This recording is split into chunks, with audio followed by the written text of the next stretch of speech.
by far have been the hardest person to either just stay connected to. And I think about you. You have no idea how often I think about you.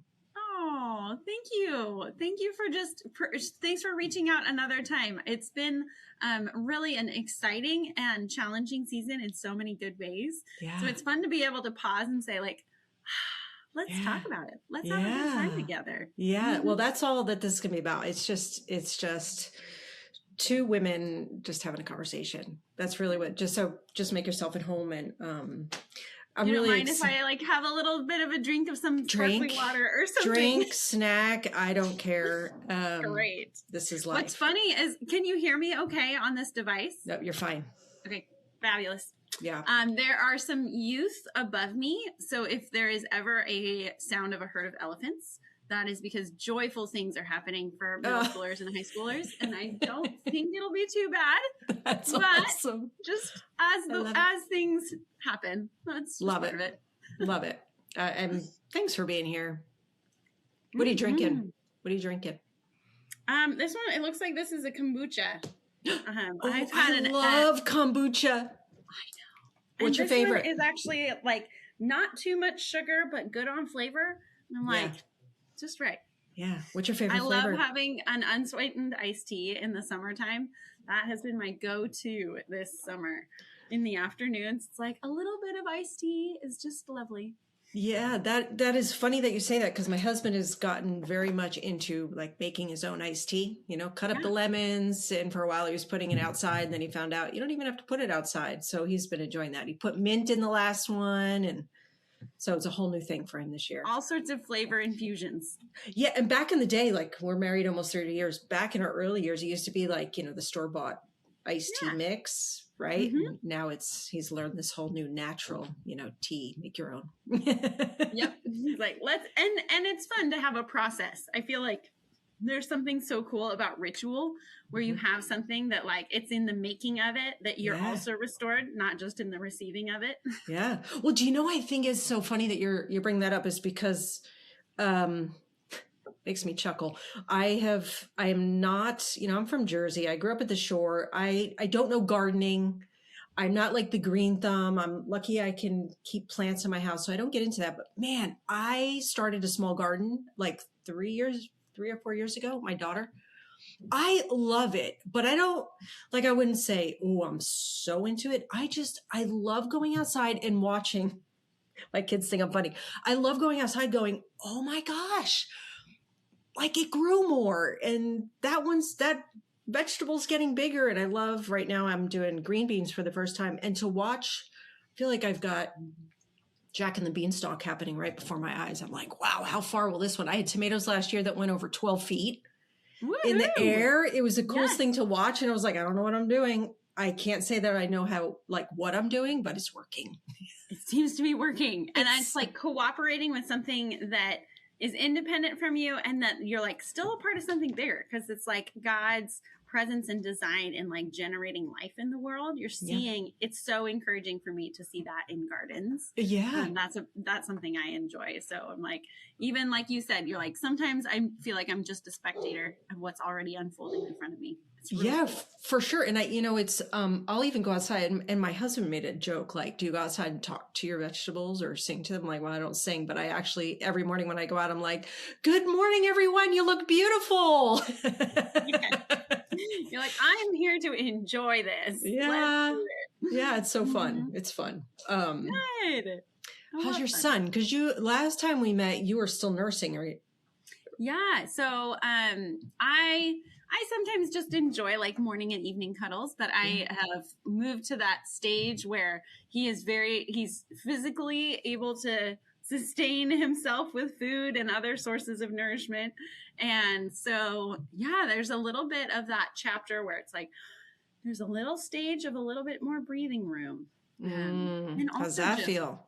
So good. I think that one of the things I love about this season is evening walks with a toddler. Mm-hmm. So summer evenings when he is learning to explore the world, and you just see his responsiveness to and he hears the sound of an airplane and he just pauses and looks up and he, says hello to it. Just Oh, that posture of being receptive to what's happening around him and being sensitive and curious about it is mm-hmm. so fun. You're Yeah. like, oh, I see a dandelion puff. I'm actually going to pause and touch it and see Yeah. what happens when I spread the seeds around. Yeah. Never mind the fact that mom will care for the weeds later. It's fine. Yeah. Yeah. Well, it's one of the things that I've been working on with myself is paying attention, like in the season of extra pay attention, right? Just coming back to present. And little toddlers do that so well. They're just so hyper focused of what is happening right now. How old is your son?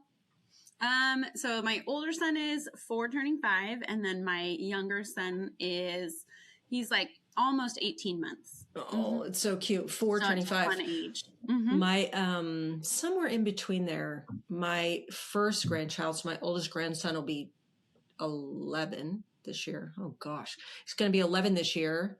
And but when he was a toddler and he came and we'd take a walk, talking about taking a walk, we'd take a walk, and he was very much into, put on my rain boots, pounce in the puddles, and he would just be like worm and just like pick up a worm, like, and just like look at it, and you just watching him look at it and be so curious and in that wonder is so precious. Like those moments of motherhood, to be able to like, or grandmotherhood, watching that is just so fun because you're like, you're just in your moment, and we lose that. I think that that's one of the gifts of being either, a parent or a grandparent or anyone connected to kids. Yeah. You're being invited, as much as we're leading and teaching them and helping them to experience the world, we're also being invited to slow down and experience that wonder and presence with them. And so I think that that's one of the reasons why, like for us, we visit we have a little circuit that we've been walking, and he visits, then says hello to the neighbor's cat. Oh, and he visits the little goldfish that our other neighbor has in front. And so just these things that he's seeing in the world and being able to say, like, I can touch that. I can say hi to that. Mm-hmm. Yeah. It's great. Yeah. And life is just so funny because, to watch seniors, I find seniors get back to sometimes that simplicity. And I think my mom will age like this, where they could just get very present in what they're doing. And their rituals, talk about discipline or rituals. It's like, I have to get out and get she doesn't do this. My mom is still in the very much like, I want to go see the world. So she travels everywhere. But my dad was more like this. He's not as mobile now, but, where it's like, you have to go see this neighbor for the day, take your walk and you say hi to that neighbor and you go do this thing and you go to that thing. And that very much gets them through the day. And so it's just cute to see from early childhood. Then we get so busy to come back to these, as life slows down, back to the simplicity of whatever our ritual is. Sweet. Mm-hmm. Yeah, I very much relate to that. Yeah, as being a pastor who is at an intergenerational church, I see I see that progression and that in some ways the return. Mm-hmm. And it's really endearing to me. Mm-hmm. Yeah, and I think that it is a constant invitation. That yes, there's lots of pressures, or there's a tendency to be like, I got to do more and more and more. But there's always an invitation to simplicity and to being present. Mm-hmm. Yeah. Well, and I think there's there's a couple thoughts as you said that. I was like, I wonder, I've never thought about this because, you hear often for the elderly, bring them around children. It's so good for them. And, vice versa. You always hear that. And I think generationally, that's always good stuff. But I wonder if it's that they actually both connect with the simplicity of wonder again, like not that everybody's done it all, but you've done your life. I'm talking about seniors, and you just really get into just the simplicity of the moment. You realize that is where the precious moments are. And children just know that, right? They're just so exploratory and they're discovering what the world is. So I wonder if that's actually why they connect so easily. Yeah. And why it can just be such a delight for everyone. Yeah. And yet the in between, which is where you and I are, but like the rest of the world, we're just so taught to get out of those moments. Yeah. It, And it that is where, in some ways, ritual or discipline can be a gift to us. Say, like, yeah. taking that evening walk with a toddler to take out the compost and then walk the block, that Mhm. is one way to just get off the conveyor belt of, the pace of life that has been prescribed and Yeah. to say, there's more. There's Yeah. more. Yeah. There's more. And more doesn't mean more, meaning what we're taught to seek after more isn't always better. It's Yeah. last night I was sitting, I literally was just, I came down with like what everybody's going through. A lot of people are going through right now is what the allergies just hit me last night. And I was sitting in my chair and I decided to have a cup of lavender chamomile tea. And my daughter was about to fall asleep and take a nap. She had worked. And it was just like one of those moments where you're like, just need a moment. And I Mm-hmm. just sat there quietly trying to like unplug from everything and allow myself to be bored and just be in the moment of nothing because I just needed a refresh. And then I had a quick distracting thought. Oh, I wonder if my media team actually got that post out. Let me see which one they posted. And I got on. And then it was like, oh, yeah. And then you get distracted.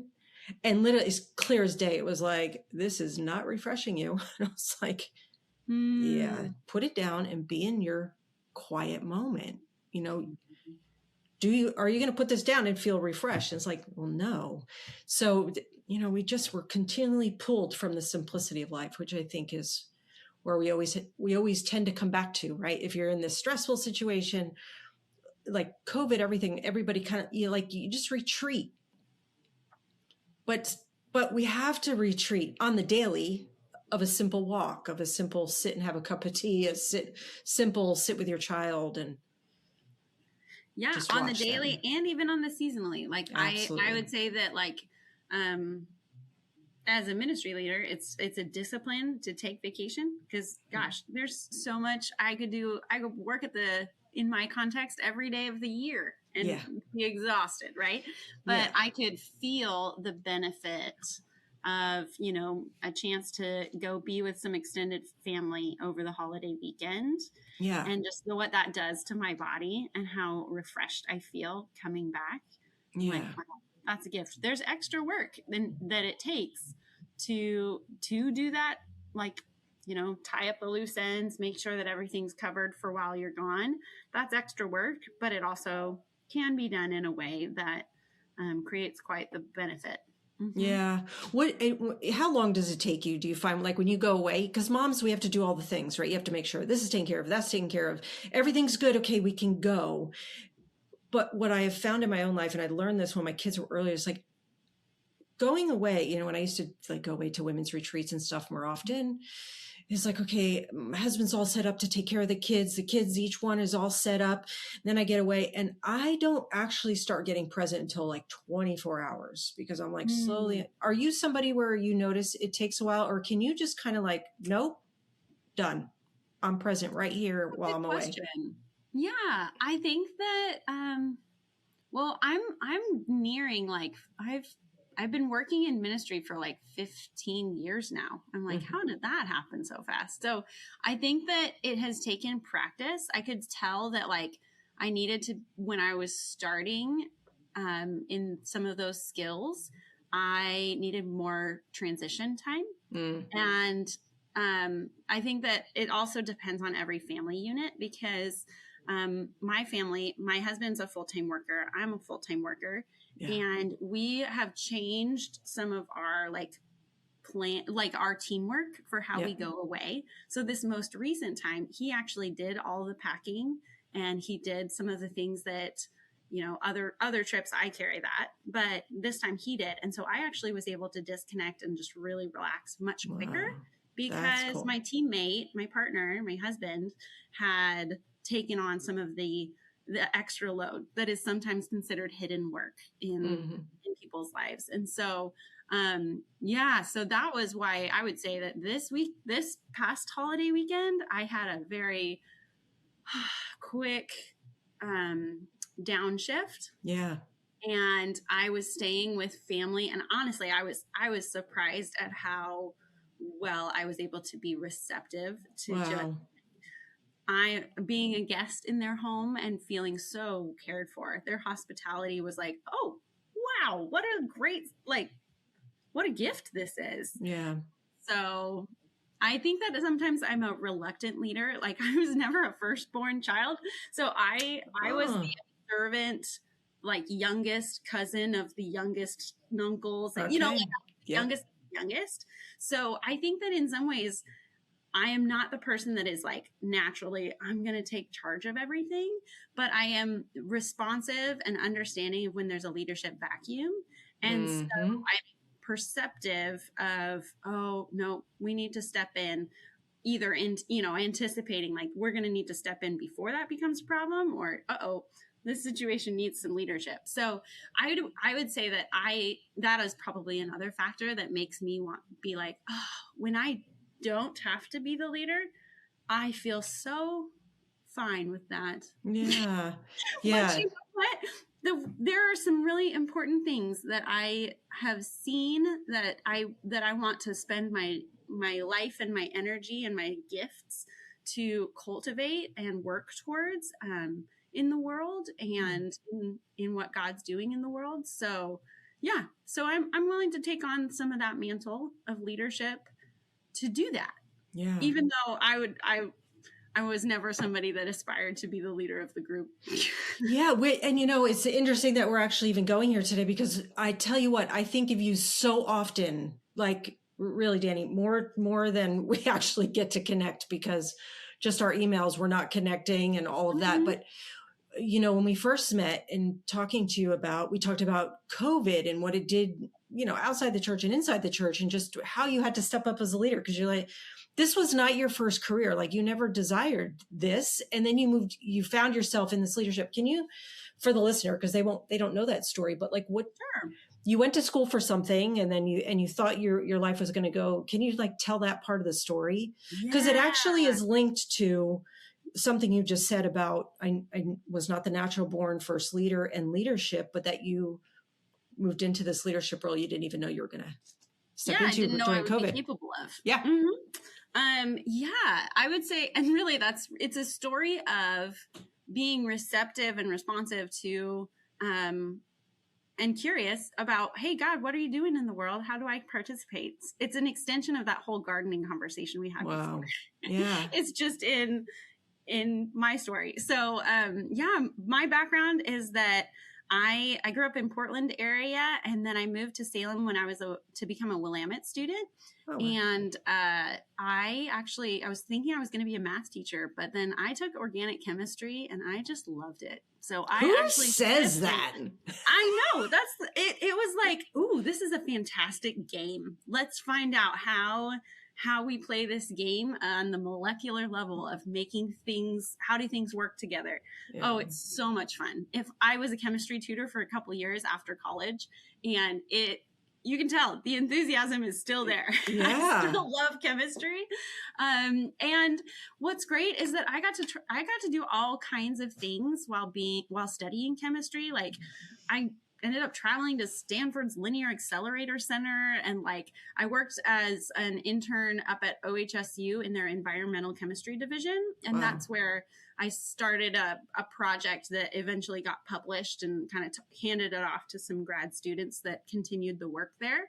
But in that time, I really, I hadn't even graduated chemistry, but I discovered that I could be really good at chemistry, and that it could leave my soul really wanting. Like that summer that I was working at OHSU, like I feel like I was very accomplished. I was good at what I was doing, but I looked around and I was like, I don't think this is the life I want to lead.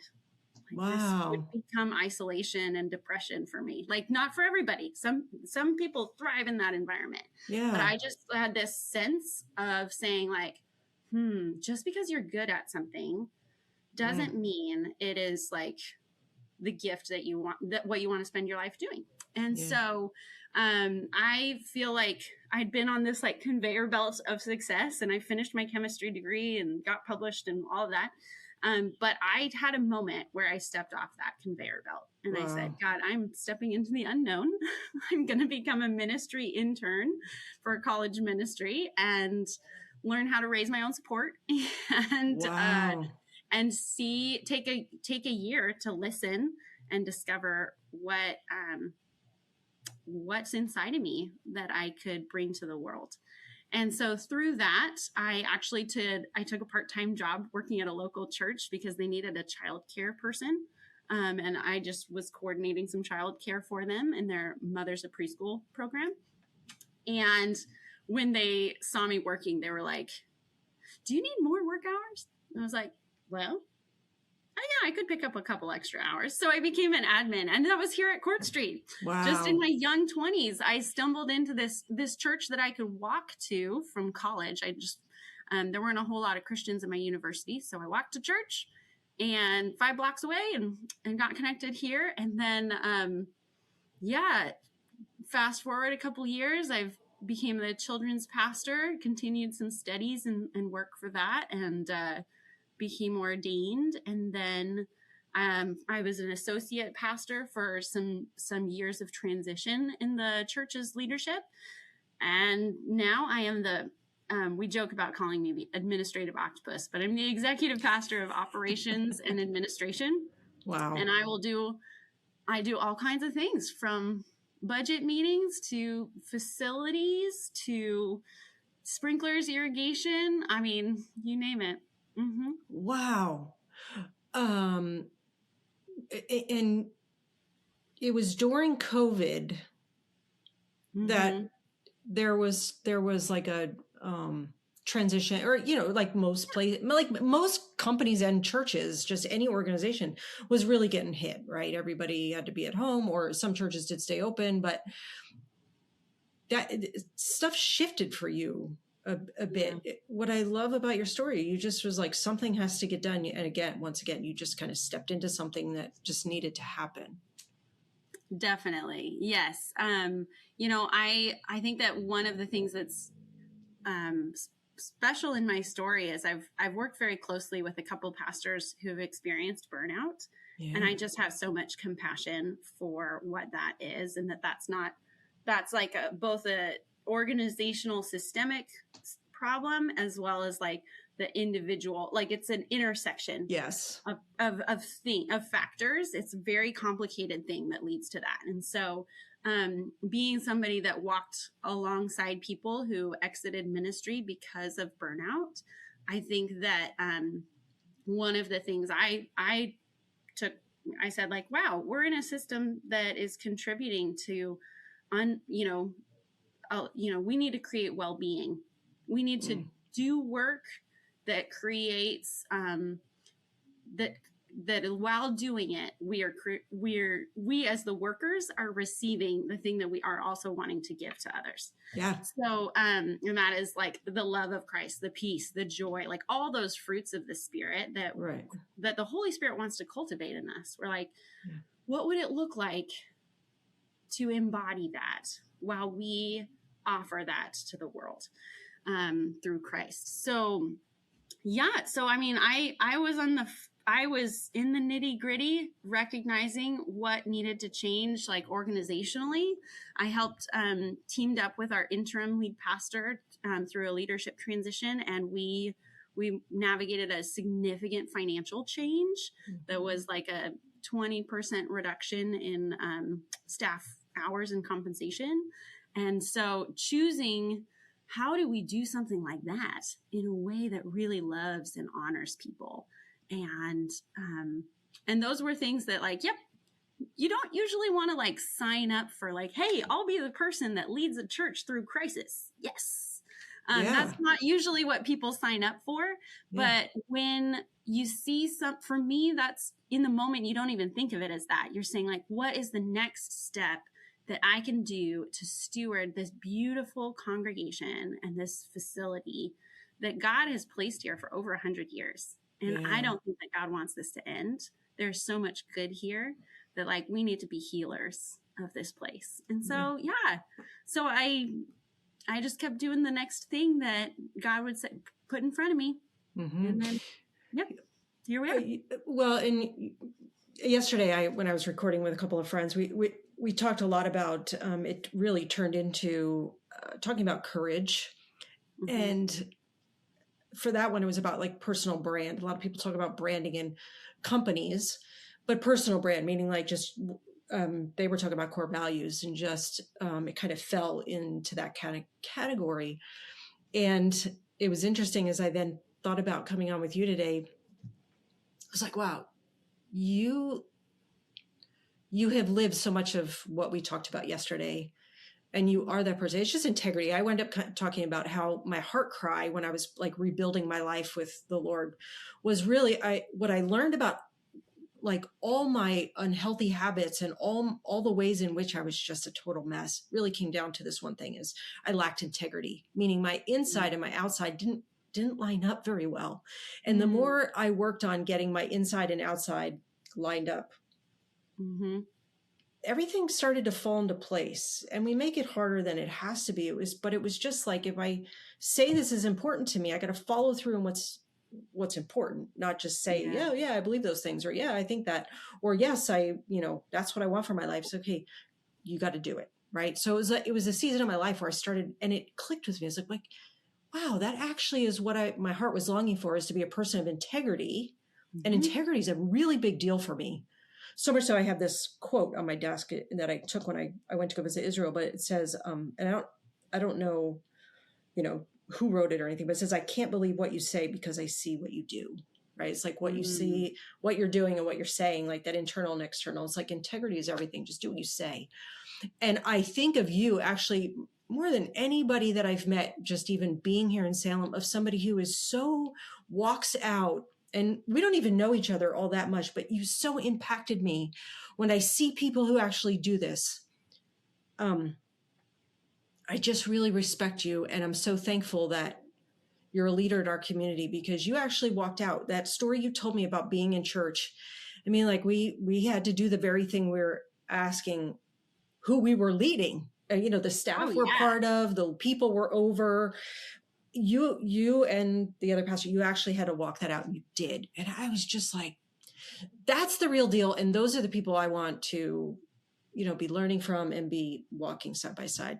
Yeah, that we can be learning that together. I think that I love that you said the word integrity, because I know what it's like to kind of be in sometimes leaders have this temptation to have like a public face, and then they're kind of private, and that really creates all kinds of problems, right? And so I think that for me, I'm really grateful that I was led by people who valued authenticity, and who even allowed me to admit when I was like making a mistake or something. And that vulnerability is just something that maybe I learned it from my parents. I'm not sure, but I think that like practicing the ability to tell somebody like, this is what I hope for or I want in this relationship that I'm with, that just builds so much trust,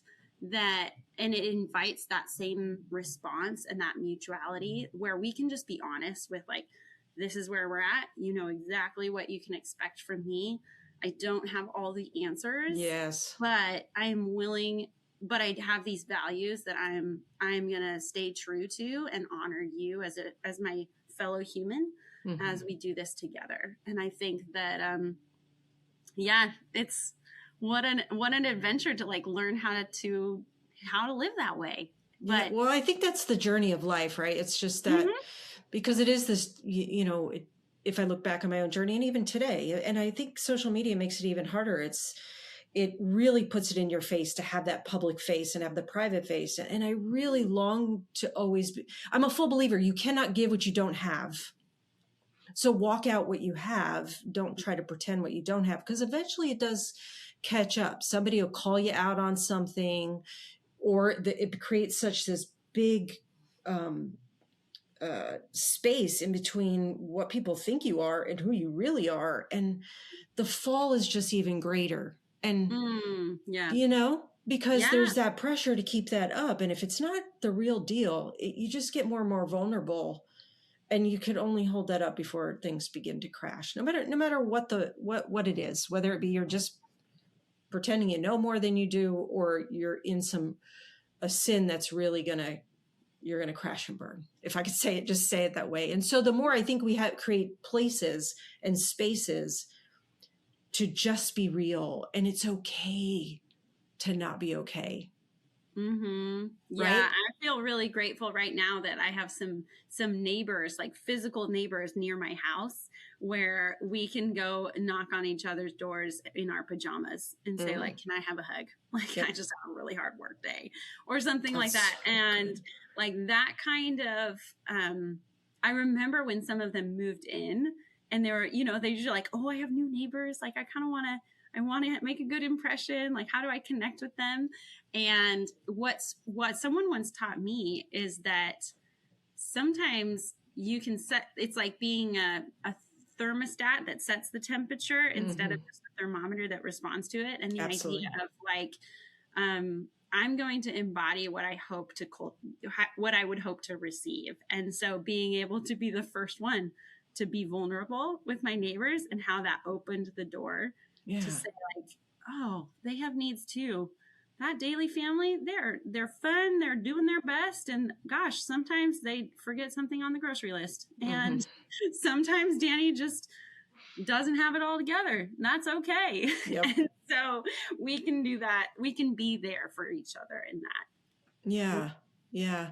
Where do you think, I feel like I have spent, and I know you get this because you're in ministry, a lot of people have walked away from church. They don't want to come back, especially since COVID. I don't, just the way people have responded. A lot of people are like, I just don't want anything to do with it anymore. And they can't separate church with a lot of people who are imperfect, and they're human, and really God, who is, head of the church, and it's his family, and his family is a mess without him. And a lot of people have walked away and don't want anything to do with. And I find that I've had to say to a lot of people whose hearts have been broken due to hurts, just, I'm really sorry as a leader. I'm really sorry that has happened to you. But my question to you is, because we're talking integrity and leadership, what do you think needs to change as far as, because it happens in business, but since you're a ministry, I want to kind of focus on the church itself. Sure. And that leadership. Where do you think, you talked about earlier, creating a place where the leaders can, like, the well-being we say we want for people, we need to live. Yeah. As well. Oh yeah. Can you talk into that? Like, where do you think? Because I think this is what I say to people. It's like, gosh, you hear leaders that fall, and you hear the crowd just going, see those Christians, and almost like cheering that another one has fallen, and see how all Christians are bad. And it's like, what you don't realize is these are just human beings who have issues just like everybody else. And man, I wish we wouldn't cheer when, no matter who it is, inside, outside the church, falls, just to go, man, no one's exempt. Could happen to any of us if we're not preventative and take care of our own well-being, because we all can have integrity issues. Yeah. Right. Oh, so yeah. I'm just curious what you would have to say. Yeah. Like, I would say, I think that as a leader, I think that humble posture of like, man, that could happen to me. Yeah. That is the thing that I want to just have open hands to say, like, God, those Psalms that say, God, create in me a clean heart and renew a right spirit within me. Like, help me to transform and become the kind of leader that will be planted in a spot that will help sustain and create flourishing for other humans. Yeah. And that, like a tree rooted by a stream of water, that it would become an ecosystem of love that honors, that shows, it's like a glimpse of Eden in that way. And so, I think that as when I've seen leaders who discover that there's some sort of crack in the foundation, or there's something where their humanity is showing, right? I Absolutely. appreciate what you shared about as a compassionate response, because I think that, yeah, there's always going to be people that are personally really affected Yeah. by Hurts many. that. And I think that as somebody who's walked with many ministry leaders, I cannot say how tragic it feels to me to have, when somebody says the term fall or something, I was like, oh, I wish I could communicate like the visceral response of compassion I feel Yep. for saying like, I don't know what was going on there. And that's the story. The choices we make, even privately, have such public implications Yeah. that that's something that we're all going to feel or be affected by. And I think that's one of the things that you're kind of identifying, is that even if there's somebody who is in ministry and there's some sort of problem or story, it has this like ripple effect nowadays around the world, because communication travels really fast. Yeah. Thank you, technology. Yeah. And like we all feel the risk, this it wasn't supposed to be this way. Mm-hmm. And I think that it's up, I don't have all the answers for that, but what I choose to do is I choose to lean into compassion and wisdom, and just say, God, would you please transform this pain that I'm feeling into wisdom and clarity? Like, would you transform the difficulty that I'm witnessing because of somebody's choices? Would you help me to say, what do I need to do when I'm in that moment? Help me to have the sight, the vision to identify when it's my turn to make a choice that creates a little bit more Eden, or a little slice of heaven here on earth.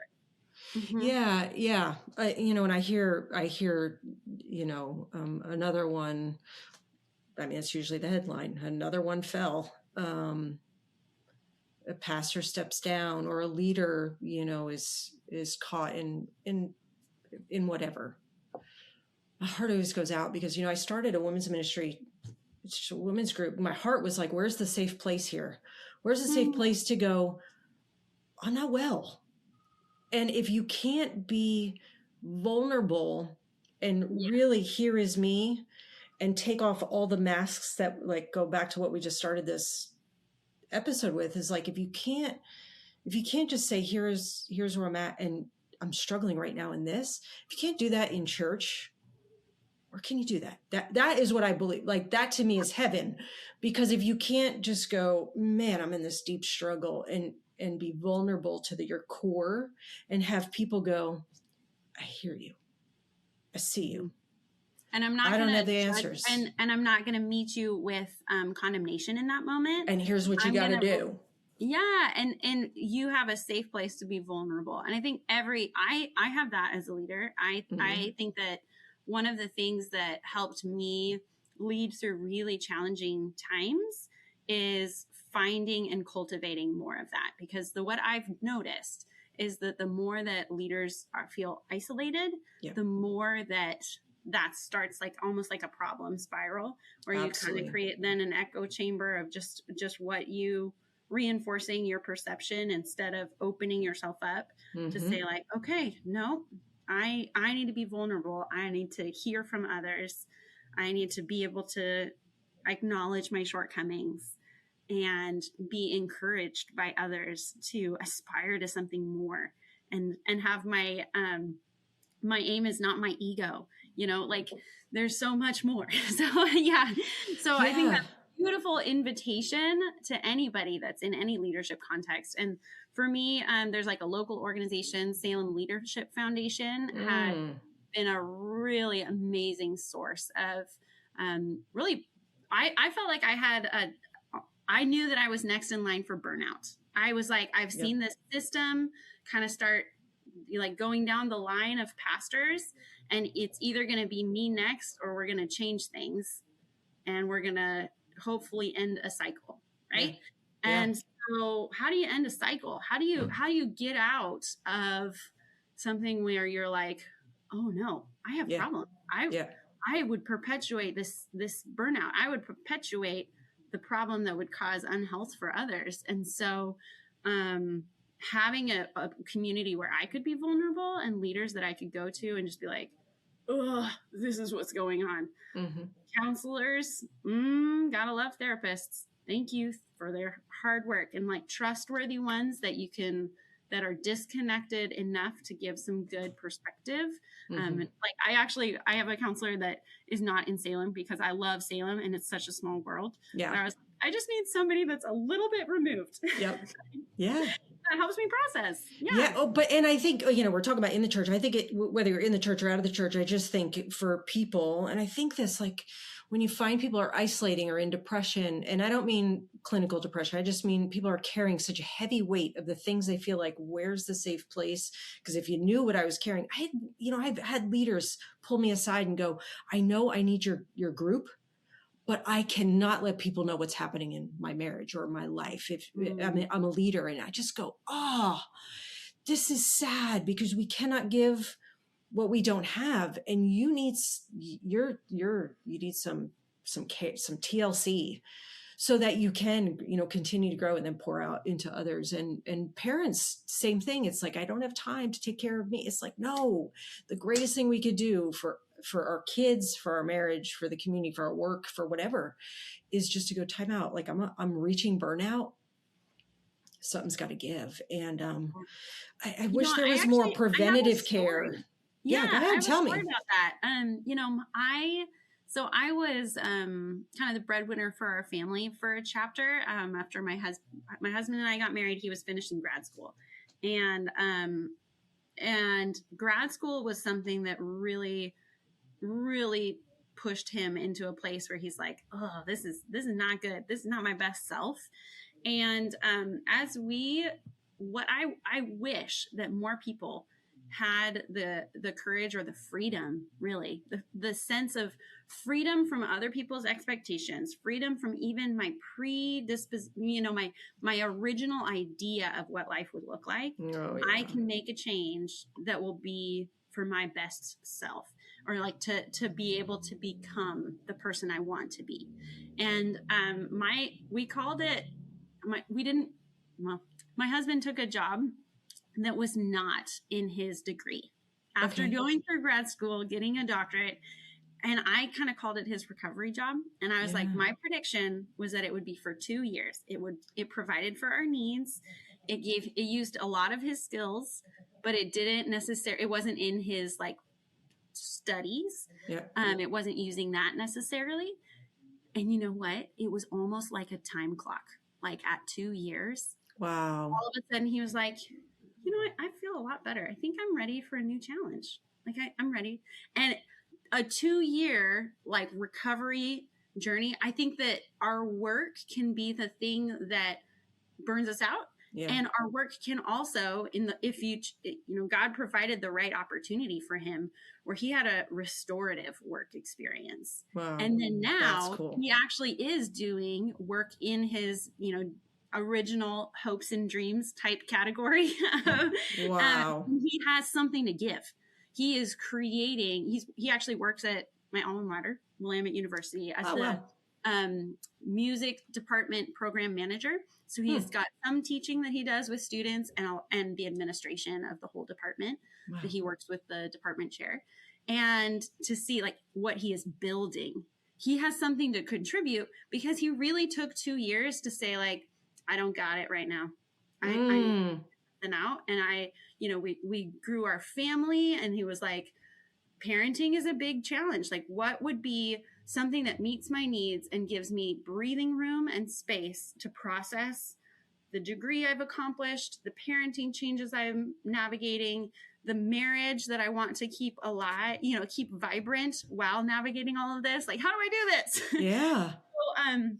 Yeah. And there have been a couple of friends that I have at times been really direct with to say, like, man, I can see that your job is taking you down, and I'm not going to prescribe anything, but I do want to give you hope that it is a dignified choice to say, I don't want this to take me down. Yeah. I can make a change. People will have their opinions, and people will have to process that. But if you make that choice with integrity, listening to yourself, then people really respect it. Mm-hmm. And then something good comes on the other side. And so you've said, one of the things you've said in this podcast is like, man, how do we line up our inside and our outside? It takes courage to listen to yourself. Absolutely. I think as a pastor, I often see people that are kind of diminishing their own internal voices. Yep. Maybe they've come from a spiritual tradition where they should only listen to what God is, and they don't know what God's saying. So you're like, well, they can kind of get paralyzed with that. Yep. And really, God gave us our inside voices to say, what's going on in here? And that's where the conversation with the Holy Spirit can really have some good work. And so, yes, we listen to ourselves. We listen to the people around us. We listen to God. Absolutely. I know that not all of your audience that applies to. That's okay. Yeah. But just that's the context I'm coming from. And Absolutely. Any leader, if you've got something inside you that's whispering, then that's something you should pay attention to. Yeah. I think that it is attention. It deserves your attention. And if you are willing to be curious about it instead of judge it, then you can bring it into the light and bring it into a safe place with other people. And there's some hope of good things that can come from that. Yeah, I love that. I find it's interesting you say many people don't listen to that whisper, that their own voice. It's about, a year and a half ago at this point, I did another podcast I was doing. I call it Self-Care Island. My girlfriend and I were talking as one of my accountability partners, and we were going back and forth, and we were joking about ourselves, about how we're not doing this self-care so good, and how we can diminish our own voice, and how we're like, yeah, come on over here to Self-Care Island and sit with us while we learn how to take better care of ourselves. We were kind of joking as girlfriends do. And it became this joke, but it was a serious conversation about, no, seriously. Okay, all jokes aside, as accountability partners, where are we failing ourselves? Because in the process, since turning 50, I made this promise to myself. I wanted to learn, it's like a child, how do you become your own best friend? Like little kids. Yeah, you want to be my best friend? And we're like, I could be your best friend and your best friend, but we're never really taught. I mean, think about it. Were you ever taught, hey, you really have to become your own best friend? No, the voice that we often hear is that critical. What are you doing? You can't do that good enough. You're too skinny, too fat, too whatever. And trying to fit into a world of being anything other than your authentic self, right? Is many people's stories, right? It's the world that we live in. And so we don't necessarily learn that. And yet what often we need to hear, and it just, gosh, I hope it happens for women earlier, but now that I'm in my 50s, I talk to a lot of women in their 50s, and they're like, you know what? I'm in that season right now, learning how to do that better, learning how not to go. This is the revelation I had. Wow, the one voice that I don't ever listen to is my very own, when it's screaming, I need a little rest. I need care here. And I go, shh, I hear you. Don't have time to hear you right now. I've got to take care of this voice and that person and this person and that expectation and all these things, until the voice goes, all right, we're done. We're done. If you ignore that voice too long, it does not lead to good things. Yeah. It will lead to either snapping out at the people you love. Yes. It will lead to just like collapsing on the couch and health problems. Yes. Yeah. Totally. Burnout. Like, you feel depressed, your body will shut down.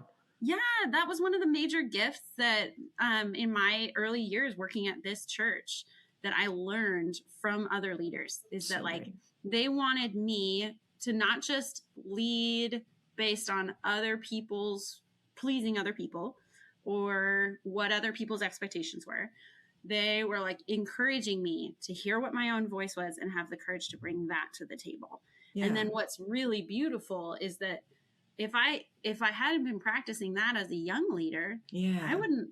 I mean, that's what helped navigate our church through the challenges that we faced. And, you know, there have been times that internal voice in me was like, you need to start that difficult conversation with somebody, because if you ignore it, it will get worse.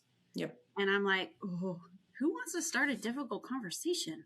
But, you know, when I listen to it and I really think about it and I consider the other person, I'm like, I can come with open hands right now and have a constructive, vulnerable conversation instead of something that is combative and will tear us apart. Yeah. Man, I care about this other person. I am going to embody love by just connecting about something that could be, it's a risk, but I'm willing to take that risk out of love. And so, listening to that little voice, it has the ripple for it. It's hugely important for our self-care. And it also is hugely important for all the relational contexts that we're in, whether it's at home, whether it's at work. Yeah. I mean, even last night I had a sweet moment where I was like being really patient with my 4-year-old son. He was having trouble eating his chicken bites at dinner, man. It's a real struggle sometimes at 4 years old. That's right. And we were sitting there really patiently. And, 4-year-olds sometimes try out language that they hear in other contexts. Yeah. And he said something to me that I was like, I am not going to be able to respond positively right now. I think I'm going to tap out and let my partner take this one. Mm-hmm. And, you know, it was actually a beautiful choice that because I listened to that and That's said, like, so great. I am not the right person to respond to that. He needs a third party to coach him through how he just talked to his mama. So I voiced my boundaries and took care of myself. And, you know, I took our little guy outside for our toddler walk, right? Full circle in our conversation, back to the toddler walks. Yeah. And then my husband, in about 10 or 15 minutes later, he and my 4-year-old came out, and my 4-year-old, he had been able to just talk to my 4-year-old, and he apologized, and we had a great evening the rest of the time. That's great. So Such it's a like blessing. that little voice that's saying, what do I need to do? And also, what's not mine to do? Yep. It is Huge. not mine. Yeah, that is really an important thing. And I think my whole life I'll be learning boundaries. I'm like, man, I think it's never ending. Oh yeah. And, but there are little moments like that where I'm like, I can trust the people around me. I can say I've hit my limit. I do not have patience to navigate this one. Somebody else. Well, and don't you feel, you know, to circle back to, you know, you said it, you talked about having a hard conversation, starting that conversation and connecting and being vulnerable. How do you even just start it? And some of the worry and where people can stress and then just silence their own voice, they'll go, I know where it's going to go. I don't know what they're going to say. They're going to reject it. They're not going to, whatever those negative responses we project into the future of what we think is going to happen. That may happen, but it may not. But if it does, even when they don't respond or take it the way I was hoping, don't you find that even in those moments you could still, because you allowed yourself to get vulnerable and be real and authentic with sharing your heart, you could look yourself in the mirror and go, I was true to myself and I did it in a way that was honoring and respectful. And yeah, it could hurt that maybe it didn't go the way you wanted, but at least you can still, your inside and outside is still lining up to say, no, I was true to what I felt like I was supposed to share. Yeah. Oh man. So I think that, because I mean, I have so many stories, right, of this sort of thing. I think that when people start predicting the future, and that becomes the obstacle to starting the conversation, I wish that we had the skills to question our assumptions. Like you were saying, that may happen. That's completely valid. Your brain is trying to predict the future based on all of your past experiences. And that's how our brain protects us. Yeah. Like that has some good positive skills or like benefits for our bodies and for our lives. but it can also take the wheel, like take over It's the biggest in a negative hindrance.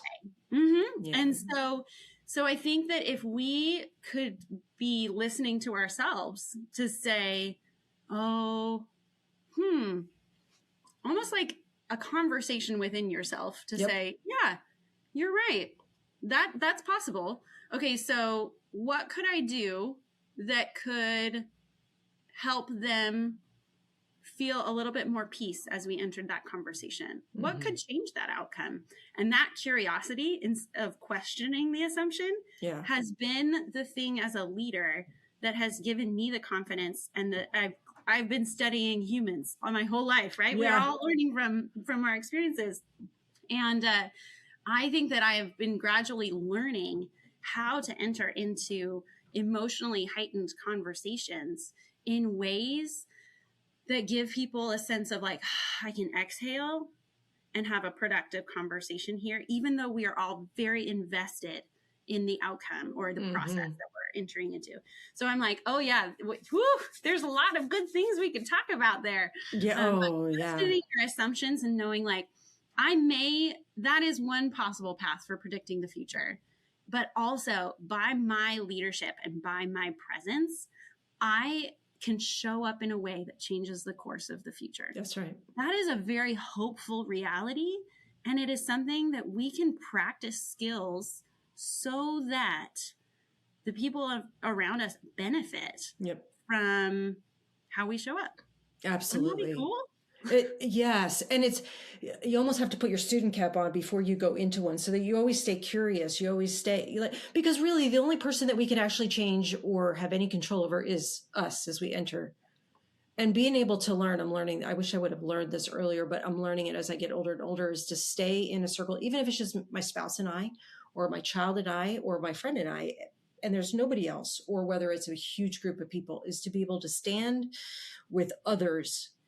And even if we're not on the same page, to go, it's okay. Where you are is okay. And where I am is okay. And to be okay when that doesn't necessarily match, and not have to have the answer, and not have to be to try to figure it out, and just let it be. And it's never as bad as we think it's going to be. We just project it a lot of times because we're like, he's always acted like this, or whatever. And it's just like, no, just can we enter without trying to change the other, and just sit in this? It might feel uncomfortable for a little bit, but it may not turn out as bad as you are thinking it's going to turn out. We don't have to come with our fists up internally. Yeah. And what if we could even start the conversation by saying something like, I really want to be connected to you, and I'm feeling that we're coming at this at different angles. So I want to hear how you're feeling about that, or where, there are ways to learn to start the conversation so that you even acknowledge that intention, and that we're different and we want to be connected as humans. How do we do it? Let's find a way together. Yeah, for sure. Yeah. There's that little chemistry student in you. You're just trying to, that's so cute. You see that woven into everything that you say. It's like just this curiosity. Okay. So to wrap this up for today, I'm curious, because this question that I asked you, from the early, when you talked about you being you learned you're really good at chemistry, and then you got into that first role using that skill, but you were really great at it, and you could have had probably a good career doing something you find super fascinating. How do you step out of, because here's another thing. Once you get my age, and I'm in circles with a lot of women and men our age, where they have lived their entire career doing something they knew they went to school for, and you should use your degree, or they're good at it, maybe even great at it, but they just don't come alive. It's just like, it's okay. I know I'm good at it. People are longing to feel alive and do something that makes them feel alive. And I have to be honest, for mine, I hear a lot of people talk about the sweet spot, and where you just lose, I know this is where I'm good. You were good at chemistry, but you knew that wasn't where you're supposed to stay. I find where I almost feel it kind of goes against what a lot of circles talk about, is I find that where I notice God can use me a lot, and where I notice I struggle sometimes the most, and where he continues to say, like, my grace is enough, put your pen down, basically, is writing. And I wouldn't tell you, that's not my natural gift. But for you, you stepped away from something that was your natural gift, or something that you're good at, to step into something else that sounds like is more fulfilling and makes you come alive more, even though you use chemistry, I think, in everything you're doing. So what would you say to people, whether they're 50s or like still young, early in their career? How would you encourage somebody to do what you did if they're feeling like you felt?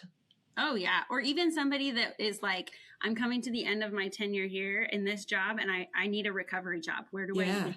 Like, how intimidating that would be. Sure. To be like, where do I go from here? So I would say first, the thing to acknowledge is that, like, I was in my young 20s when I had the big pivot, right? So that's a very fluid, that's an age where you're very adaptable and can make some changes and take some different risks. Yeah. When, I have a lot of compassion for somebody who's like, I've established this livelihood. How do I can't do live the life that relies on this livelihood without it. What do we do? How do that change? And some of those I don't have answers for, but I do think that the thing that I've learned from my story is that the thought processes and the thinking that I practiced in chemistry is what translates so well to what I do now. And that is kind of like my secret superpower in my new context, is that, like, let's be honest, like, church leaders are not trained with the scientific method, right? That's not a usual combo. Yep. So the idea of, like, observation, experimentation, defining clearly what you need for a project, and then being able to, like, encapsulate how to do it so that you can hand it off to somebody. Like, the whole idea of a chemistry lab notebook is you hand it off to somebody and they can do the exact same experiment and you get the exact same results because it's honoring that scientific method. So that thinking that I was trained in is what enriches my current context. So I would say, instead of necessarily focusing on the object of your work, what are the skills that have been cultivated from that amazing legacy? Because whatever you've been doing for the last 2 decades, 3 decades, more than that, that can be really valuable experience. And there are some surprising ways that will enrich the world and create that fulfillment potentially. So I think of like the stories of a mom who was doing homeschooling for her years, and now she is actually our financial administrator, and she is just like learned how to be a single mom and manage finances with 4 kids, and now she's like, guess what? A church? Oh yeah, actually I can learn the skills to. I'm snapping my fingers because she's so fast, right? Yeah. She's just like, I got this down. So it's really fun to see that new surprising context for her many cultivated skills to shine. That. And I think of my husband, and I think of how he actually didn't fully notice that his graduate studies cultivated administrative skills in him. And then he went into, like, the working world, and he was like, whoa, I have more to offer than I knew. Like, I didn't know this would be so valuable. And so, like, listening, I'd kind of seen it coming, that I was like, you're a great teacher and you're a great administrator. That's a win-win in that context. So, it's just fun to see. I think that listening to the people around us to see what are the skills that we're bringing to the table? What are we best at? And then, I mean, for me personally, I could pigeonhole myself. Sometimes I get afraid that who's going to hire a pastor after, if I don't want to work at a church after this, what do I do? And networking with like Salem Leadership Foundation and other nonprofits here in Salem has really diminished that fear, even for me personally, to be like, I'm cultivating some skills here that maybe would enrich some other contexts. And I have the luxury of bumping shoulders with some of those people to start that imaginative process for myself. Not that that's what I'm interested in right now, but I hope that that would be encouraging to other people, that it's not that the skills they're cultivating really do have some surprising like cross-pollination. Even if you do something totally different, because I think sometimes at this age, people are stepping out of one career, maybe retiring, you know, those who retire even like earlier. There's this curious, like, I'm not done. I don't want to sit on a couch. I don't want to, you know, not everybody wants to just do that when they retire. And so it's giving yourself permission, I think, to go, you know, I'm kind of curious about trying this, and it's okay. Just do it. And in the 20s, there's almost like this assumption that you're exploring the world and discovering who you are. And I don't think that ever stops, really. Yeah, like, I think that everybody has permission to say, like, I'm going to discover something new in myself, whichever decade I'm in. And I'm willing to take a risk to try it in a new context and start small, potentially, even just with volunteering. But it's like, you never know where it leads. Yeah. You know, I think the people who keep that mindset age the best. They age well, if I could say it that way. And I say it, my grandfather, you know, lived into his late 90s. My mom is she's 75. And just 5 years ago was like, I really want to travel, but I still, you know, she still needed to work. And so she now works up in way North Alaska for like 7 months out of the year and doing stuff she loves and outdoor. She just like went all in. And she always has this curiosity, almost like a child, but like there's a world out there and just curious. But I think those kind of people, like you have that same mindset. It's just those type of people, as I watch my mom, and she's like her dad, they just age really well, as opposed to like, oh, this is retirement and when's dinner? You know, like it's just, we you know, we could either get into a bubble or we stay exploring. So holding on to the curiosity, no matter what age you are. Childlike. Yeah, being curious about ourselves and being curious about all the things that are beyond ourselves too. Yeah. That's a great takeaway. Yeah. Well, so I guess to wrap it up, you guys go out and just explore, discover, try new things, and don't be afraid. Dani Daly's words. Right? Yes. Thank you so much for being able to talk today. This is really fun. Well, we'll have to do this again. I feel like I could talk to you forever. I just adore you. So thanks for being on, and thank you for listening. We'll see you next time.